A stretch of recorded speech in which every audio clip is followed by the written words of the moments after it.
नवा पोरायनी बाहा channel subscribe तबन पे साथे बेल घंटी हो ओता तराय तबन पे। जोहार गे यूट्यूब गाते को तेहन एंड्रॉयड मोबाइल रेना पिया सेटिंग ले पे जहाँ कि निहती बड़ा जौन कथा तो अकोय को पे बड़ा तबना ठीक गया तो अकोय को बापे बड़ा तबना ताहले खान नवा वीडियो लास्ट धाबी नेल तबन पे तो डेरी बांग काते दलाबन नेल लगे।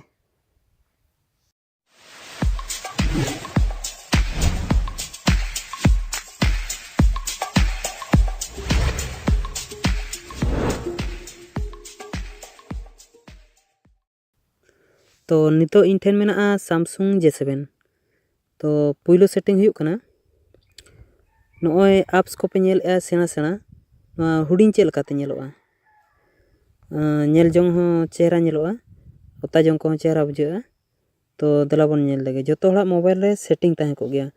सेटिंग बन चला सेटिंग चला करते अबाउट फोन पर सॉफ्टवेयर इनफॉर्मेशन सब पर बुइल नंबर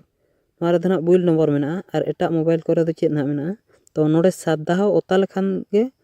डेवलपर ऑप्शन उडुकुआ तो इन दो ऑलरेडी ओता का ओनाते ऑल ए तो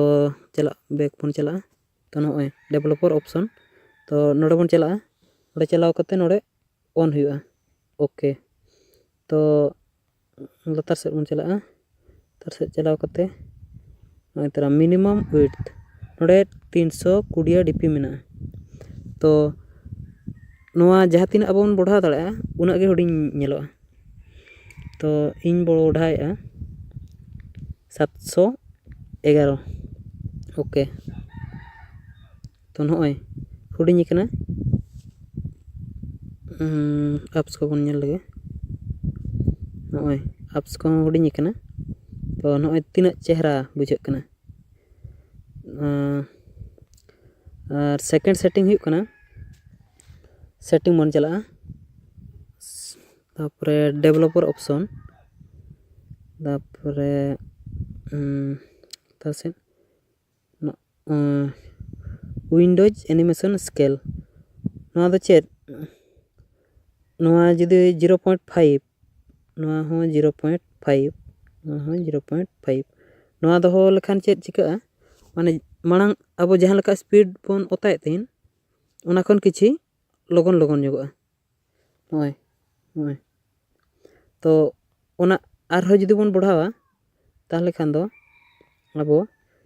0.5 मेना ताहले बन ऑफ उतर लेखान दो आर हो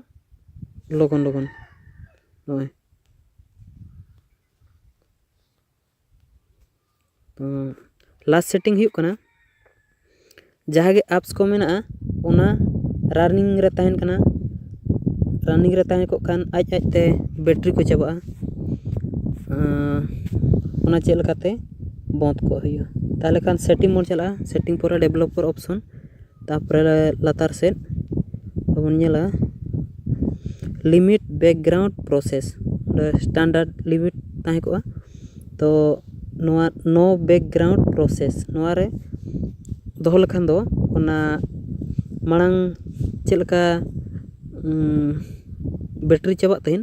ओना खन नेलपे बाय चाबा तो नवा वीडियो चेलका पे बुझाव के कमेंट करते पे लैया और नवा पोरायनी बाहा चैनल पे सब्सक्राइब साथे बेल आइकन हो पे उता तराया इनखान नवा नवा वीडियो जाइन अपलोडा जतो खन लहारे आपे पे नाम दाड़ेया तो